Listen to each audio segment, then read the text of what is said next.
وہ اپنی ماں بہن کو گالی دے رہا ہے۔ کیا اس بات پر ہم نے رکے؟ حضور نے فرمایا کہ نماز میری آنکھوں کی ٹھنڈک ہے۔ تو جب آذان بلند ہوتی ہے کیا ہم کاروبار چھوڑ کر اس خدائے لم یزل کو سجدہ کرنے کے لیے آئے؟ حضور نے فرمایا کہ ظالم کا ساتھ نہ دینا، مظلوم کا ساتھ دینا۔ ظالم چاہے جتنا مرضی قریبی ہو، خونی ہو، پر ظالم کا سہارا نہیں بننا، ظالم کا ساتھ نہیں دینا، مظلوم کا ساتھ دینا ہے، مظلوم کے ساتھ کھڑا ہونا ہے۔ کیا ہم کھڑے ہوتے نہیں؟ اگر یہ ساری چیزیں، یہ سارے عیب میرے اندر، ہم سب کے اندر پائے جاتے ہیں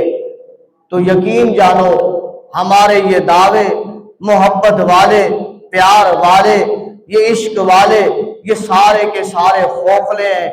اور یہ کہہ دیا جائے کہ بھائی جنت ہمارے لیے ہے، جہنم کافروں کے لیے ہے، یہ بھی غلط ہے، کیونکہ جہنم بھی اللہ نے بنائی ہے، جنت بھی بنائی ہے۔ اور فرمایا یہ ہے، یہ بات الگ ہے کہ ایمان والے جنت میں جائیں گے لیکن اپنا حساب و کتاب دیں گے، اپنا حساب دے کر جائیں گے۔ اگر اس گناہگار ہے تو جہنم سے ہو کر جائے گا، جہنم کا عذاب پا کر جائے گا۔ فرمایا اگر کوئی بندہ جہنم کو ہلکا جانے کہ اس کا عذاب میرے پاس ہوگا تو کم ہوگا، اپنی زندگی تو جہنم میں کافروں نے گزارنی ہے، میں نے تو کم گزارنی ہے، فرمایا ایسا بندہ، اس طرح کا جملہ کہنے والا دار اسلام سے خارج ہو جائے گا کہ اس نے جہنم کو ہلکا جانا ہے، کہ جہنم یہ بہت بڑا دردناک عذاب یہ سبھی کے لیے ہوگا جو اللہ اس کے رسول کے نافرمان ہوں گے، جو قرآن سے بغاوت کرنے والے ہوں گے، جو حضور کے فرمان کو پیٹ پیچھے جو ہے وہ چھوڑ کر چلنے والے ہوں گے، وہ سبھی کے لیے ہوگا۔ تو دیکھنا یہ ہے کہ ہم آج جو محبت رسول کا دعویٰ کرتے ہیں تو کیا ہم حضور کے فرمان کے اوپر چل رہے ہیں؟ نہیں چل رہے تو دیکھو کہ حضور تشریف فرما ہے، حضور تشریف فرما ہے، اور ایک شخص دوڑتا ہوا حضور کے پاک بارگاہ میں آتا ہے، عرض کرتا ہے یا رسول اللہ صلی اللہ علیہ وسلم،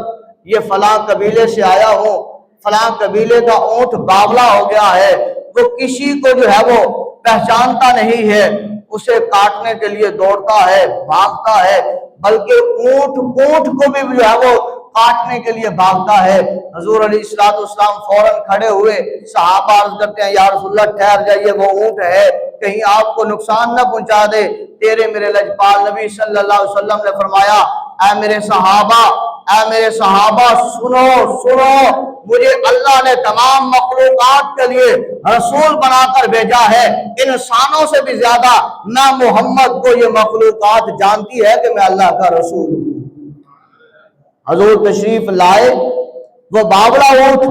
جس مالک نے اسے پالا پوسا بڑا کیا، کھلاتا ہے چارہ پانی پلاتا ہے، وہ اسے بھی کاٹنے کے لیے دوڑتا ہے۔ جب تیرا میرا لجپال نبی آتا ہے تو وہ دوڑتا ہوا حضور کے قدموں میں گر جاتا ہے، سجدہ ریز ہو جاتا ہے، گویا اپنی اس زبان کو نکال کر تیرے میرے لجپال نبی کے قدموں کو چاٹنے لگتا ہے، چومنے لگتا ہے، اور اپنے مقدر پر ناز کرتا ہوا، رقص کرتا ہوا دکھائی دیتا ہے کہ لوگوں دیکھو آج میری شان و عظمت کو دیکھو، میں اس محمد کے قدموں کو چوم رہا ہوں جس محمد کے قدموں کے لیے عرش اولا بھی ترس رہا تھا، اور اس کے نالان کے لیے عرش بھی وجد آفری میں اللہ کی پاک بارگاہ میں عرض کر رہا تھا۔ اللہ آج اپنے محبوب محمد سے کہیے کہ اپنے نالان بھی پیچھے نہ چھوڑے، کسی نالان کے ساتھ میرے اوپر اپنے قدم رکھے تاکہ میں عرش بھی تیرے محبوب محمد کے قدموں کی برکت کو حاصل کر سکوں۔ تو حضور نے اس کی پیٹھ پر ہاتھ پھیرا اور اس سے بات کی، اس نے حضور سے بات کی۔ فرمایا جاتا ہے حضور نے اسے منع فرمایا کہ تو نے اپنے مالک سے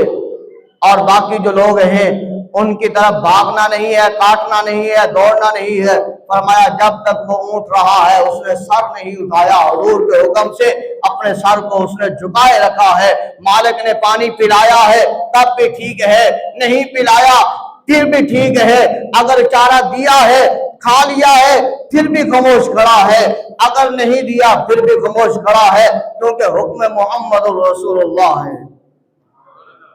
ابو جہل ہاتھ میں کنکریاں لے کر آیا ہے،